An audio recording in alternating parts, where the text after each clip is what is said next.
Salut tout le monde, donc aujourd'hui vidéo pour vous parler de la récap du championnat de France qui s'est déroulé donc il y a une semaine, et donc moi je mets une semaine pour faire ma récap.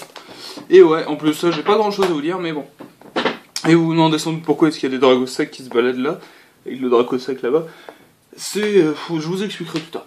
Bref, par où commencer? Donc on va commencer par le début. On s'est tapé donc avec les potes 8 heures de route pour l'aller. Ce qui était assez long, on va se dire. Heureusement, on s'est pas tapé de crash sur l'autoroute, donc c'est déjà ça. Et on a dû récupérer quelqu'un à la gare pour pouvoir en fait partager les frais d'hôtel. Et donc il s'est avéré que je me suis tapé le gars dans la chambre. Non, j'ai fini avec lui dans la chambre. Et donc en fait c'était un YouTuber qui s'appelait Valkyrie, si je dis pas de conneries. Et donc au final, ouais, donc j'ai passé les 2 jours dans la chambre, enfin pas dans la chambre. Enfin, vous avez compris l'idée. Et donc on est arrivé à l'hôtel Ibis et tout le bordel. Et comment dire, donc en fait on a fait quelques échanges, etc. On a fait quelques playtests. Et en fait Valkyrie justement il jouait un deck Elemental Dragon. Donc déjà il avait pas de super rajeunissement, donc on lui a échangé. Et en plus de ça il jouait un deck, enfin il l'a joué mais il savait pas comment le jouer du tout. Il jouait du style vouivre, il jouait des vouivres par exemple, sans jouer de LADD ou Red Ice Metal Dragon. Enfin, sans jouer de Red MD, enfin, sans jouer de cible, tout simplement. Il jouait des trucs totalement random. Donc, au final, on a dû, avec Cyril, on a dû refaire tout son deck. Hein, parce que franchement, c'était n'importe quoi pour un Elemental Dragon, ça partait dans tous les sens. Et en plus de ça, le petit Saligouille en a profité, il nous a chopé toutes nos idées de side, etc. Donc, je trouve pas ça très fair play de sa part. Hein. Bon, alors. Donc on arrive le jour 1, y a un petit truc qui était assez énervant, c'était tout simplement le fait de devoir donner sa decklist à l'inscription et pas au début des rounds.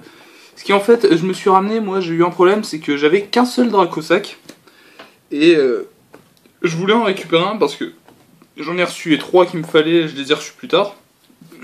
Donc je me retrouve maintenant avec 4 Dracosacs, et j'ai essayé de les récupérer à l'extérieur, donc j'ai pas réussi. Et donc j'ai dû me faire tout le tournoi avec un seul Dracosac, parce que tout simplement la decklist on devait la donner à l'entrée. Donc en plus de ça, on a dû donc payer 20 € donc, pour 4 boosters, ce que je trouve assez radin. Déjà que les lots ils étaient vraiment pas top. Je trouve que ça fait assez radin de la part de chez Konami. Enfin si, je crois que c'est Konami qui s'en occupe, peut-être pas Biscore. Et donc moi je trouve ça un petit peu radin. Et donc jour 1, donc j'ai fait perfect. J'ai fait 7-0 le jour 1. Et là où on en vient, là où on se vous demandez pourquoi est-ce qu'il y a des Dracosacs, et donc c'est là le truc. Tout le monde dit Elemental Dragon a besoin de 3 Dracosacs. Moi j'ai envie de dire c'est faux. J'ai réussi, entre guillemets, hein, c'est pas un exploit, à faire 7-0 jour 1 en ayant affronté l'Evil Swarm, tout le bordel. Et j'ai même affronté Infernity, j'ai affronté Prophecy, 2 Elemental Dragon. Enfin, j'ai affronté, on va dire, du méta. Et j'ai réussi très bien à m'en sortir avec un Dracosac. Tout simplement parce que je jouais 3 Big Eyes. Et donc le principe c'est vraiment Big Eyes plus fort que Dracosac, quoi. Je dis pas qu'il faut jouer un seul Dracosac, hein, parce que c'est clairement du suicide. Jouer un seul Dracosac c'est suicidaire. Mais j'ai réussi à bien m'en sortir, on va dire. Même si mon score au final est pas top. Donc 3 Big Eyes c'est vraiment l'essentiel. Et au passage d'ailleurs il y a 2 Dracosacs qui sont à la vente. Pas à l'échange, hein, à la vente. Et donc moi à la base j'étais venu tout simplement pour récupérer le... Et donc je suis de retour parce qu'en fait ma vidéo elle a un petit peu planté parce que j'avais plus de batterie sur mon téléphone. Enfin bref voilà. J'en étais où? Donc je voulais dire, j'étais venu moi en fait pour le tapis. Donc au final je m'en suis assez bien sorti puisque j'ai réussi à l'avoir. Et donc pour le jour 1, il y a pas mal de monde qui m'avait reconnu et c'était assez sympa ça d'ailleurs. Mais pour le jour 1, on va dire que, bon, je suis terminé à 7-0, donc le tapis, c'était plus ou moins dans la poche. Donc à partir de là, mon objectif était rempli. Je pouvais dormir jusqu'à 10h30 du matin, j'étais peinard.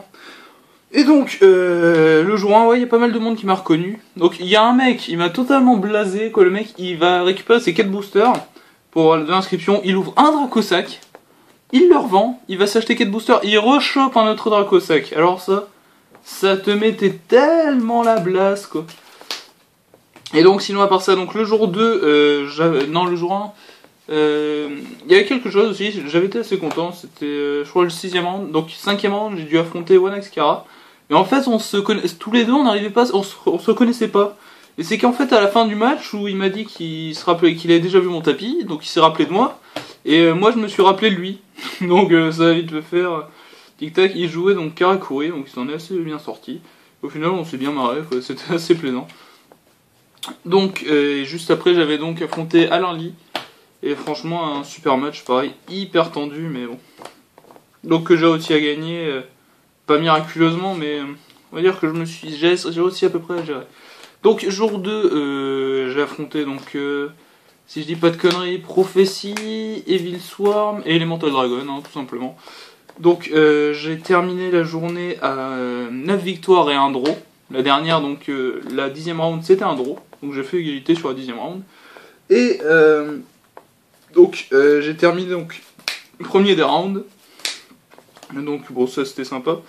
Mais sinon, top 32, donc j'affronte un Prophétie assez tendu, mais en fait sur la 3e, je lui mets un Veiler dans les dents sur un magicien en tour 0 qui le bloque littéralement. Et sinon, je me fais sortir en top 32 dans un mirror match contre un Elemental Dragon, où le mec en manche 2 open avec 3 maxés, sarcophage et super alignement, quoi.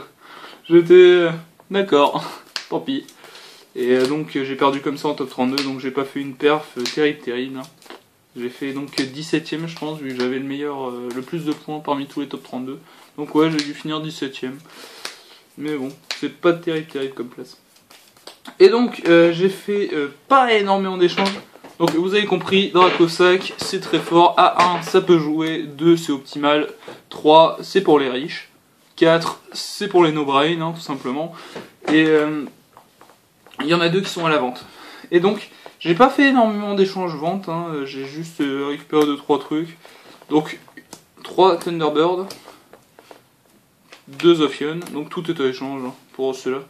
Et un Bahamut, donc c'est vite fait du Evil Swarm stuff, hein, le truc sympa. Il y en a, les Zophion ils sont en allemand et les Thunderbird, il y en a un qui est en français. Donc c'est vite fait le truc sympa. Donc ouais, j'ai pas cherché à faire beaucoup d'échanges. Donc j'ai fini au final en ayant fait 10 victoires et une défaite en draw. Donc voilà. Donc si vous voulez savoir. Et pas terrible comme perf. Donc Gandora en jump parce que c'est tout simplement un de mes monstres préférés. Je me rappelle quand Yugi donc il avait affronté Bakura et qui l'avait totalement torché avec. Et donc ce monstre depuis c'est un de mes favoris quoi tout simplement. Un obélisque en secret rare jump pareil c'est super sympa à voir, quoi. Ça change des mecs qui ont la Legendary Collection. Et puis avec la centre secrète, il est assez joli, franchement. Au fait, je jouais Elemental Dragon, hein, pour ceux qui ne savaient pas. Et donc, Dirgia, j'ai chopé un Dirgia et un Ututo. Ututo parce que j'adore mon deck Madolche et que j'ai envie de le booster un petit peu. Donc je vais sans doute repartir sur une version avec Ututo. Et Dirgia parce que je l'ai dans mes boosters.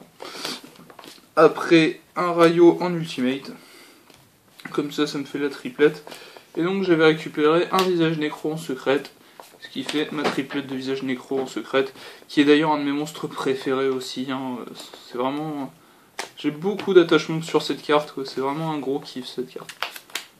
Non, pas parce que je suis nécrophile, non, vous inquiétez pas. Non, j'adore cette carte tout simplement, et puis en secrète c'est un vieux kiff, hein, tout simplement. Je l'avais chopé dans une boîte que j'avais chopé dans une boîte à l'époque où il valait 120 €. Je l'avais revendu et je l'avais racheté 2 ans plus tard chez le même acheteur, donc c'est un petit coup de cœur cette carte. Donc voilà pour ma récap championnat de France. Je serai au championnat d'Europe toujours à la recherche d'un moyen de transport, donc je risque d'y aller sans doute en train, hein, comme un petit clodo. Et l'hôtel pareil, bon, toujours à la recherche.